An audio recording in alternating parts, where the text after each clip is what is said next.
তোমাকে না বলেছি অন্য ছেলেদের সাথে কথা না বলতে? ওরা আমার ফ্রেন্ড, 4 থেকে 5 বছর একসাথে পড়েছি। কথা না বলে কি হয়?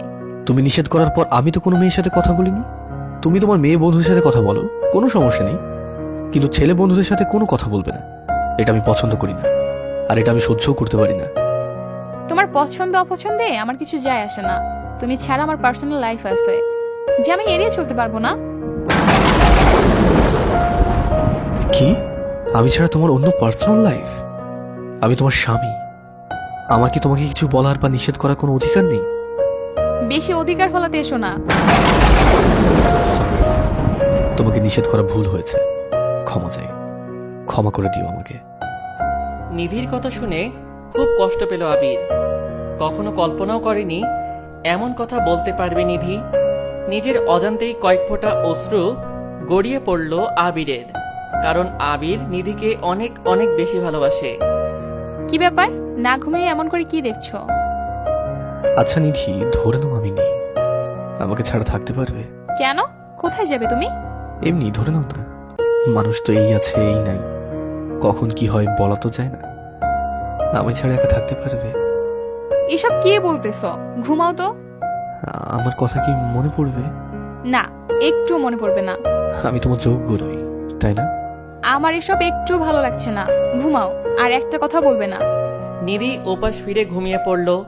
সকালবেলা চোখ খুলতেই নিধি দেখতে পেল আবির ওর দিকে চেয়ে আছে।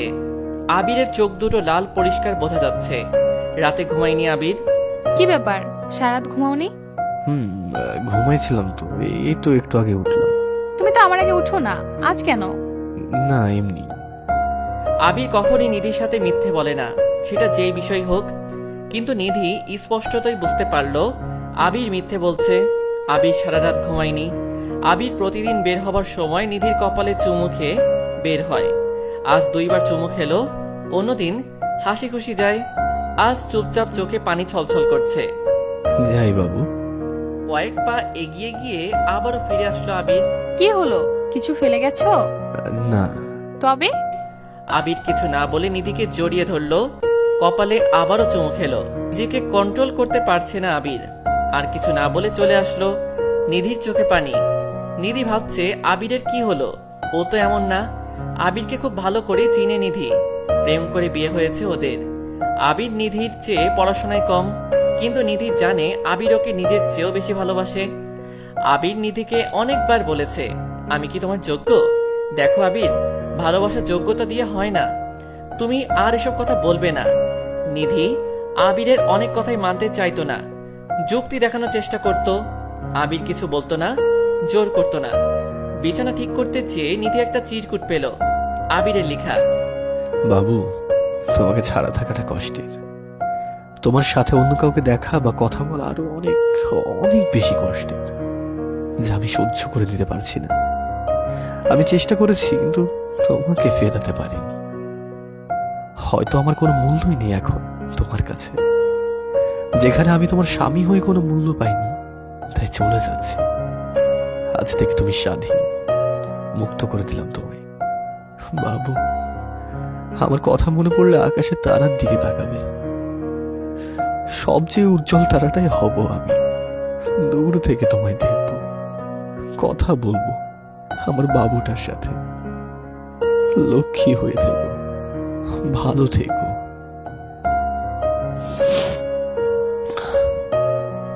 সাথে সাথে আবিরের মোবাইলে কল দিল নিধি। মোবাইল বন্ধ। কি করবে বুঝতেছে না নিধি। আবির অন্য ছেলেদের তুলনায় খুব বেশি ইমোশনাল। নিধি ফ্যামিলির সবার কাছে কল দিল, সবাই আবিরের নাম্বার বন্ধ পাচ্ছে। নিধি কাঁদতেছে, সবাই আবিরকে খুঁজতেছে। 4 থেকে 5 ঘন্টা পর খবর পাওয়া গেল রোড অ্যাক্সিডেন্টে মারা গেছে আবির। নিধি পাথর হয়ে গেল। নিধির মাথায় যেন আকাশ ভেঙে পড়ল। নিধি জানে এটা অ্যাক্সিডেন্ট না, আবির আত্মহত্যা করছে, আর এজন্য দায়ী নিধি। নিধি কিছুতেই নিজেকে ক্ষমা করতে পারছে না। নিধি নিজের ভুল বুঝতে পারছে। নিধি হাউমাউ করে কাঁদতেছে। সামান্য কিছু ভুলের জন্য সে আজ তার ভালোবাসার মানুষকে চিরদিনের জন্য হারিয়ে ফেলল। নিধি হাজার চাইলেও আর আবিরকে ফিরে আনতে পারবে না। নিধি এখন রাত হলেই ছাদে গিয়ে বসে থাকে আবিরের সাথে কথা বলার জন্য। ছাদে গিয়ে সবচেয়ে উজ্জ্বল তারাটার দিকে তাকিয়ে থাকে আর কথা বলে। বাবু কেমন আছো তুমি আমাকে ছেড়ে? বাবু আমি এখন কারোর সাথে কথা বলি না, বিশ্বাস করো। তুমি আমাকে ক্ষমা করে দাও, শুধু তোমার সাথে বলি। এখন আমি শুধু তোমার বাবু। আমি তোমাকে অনেক কষ্ট দিছি বাবু, তাই না? বাবু আমি বুঝতে পারি নাই, আমাকে মাফ করে দাও। আমি খুব পচা, খুব খারাপ। কি বললে? আমার বাবুটা পচা না, খারাপ না? আমি খারাপ। আমার ভুলের জন্য তোমাকে আমি আজ হারিয়েছি। আমি এখন একা। এভাবেই প্রতিদিন নিধি কথা বলে আবিরের সাথে, নিজে থেকে নিজে। নিধিকে ডাক্তার দেখানো হয়, আস্তে আস্তে নিধি কিছুটা স্বাভাবিক হয়। নিধি বিকাল হলেই ছাদে গিয়ে বসে থাকে আবিরের জন্য, কিন্তু আবির তো আর ফিরে আসে না। ও যে চলে গেছে না ফেরার দেশে। সবাইকে বলবো, কেউ এমন ভুল করো না যে তোমাকে অনেক বেশি ভালোবাসে পরে তাকে যেন হারাইতে না হয়। যারা খুব ভালোবাসে তার ভালোবাসার মানুষকে তাদের একটু অবহেলা আর তাদের দেওয়া একটু কষ্ট সহ্য করতে পারে না, সেটা তখন মৃত্যুর মতো যন্ত্রণাদায়ক হয়ে দাঁড়ায়।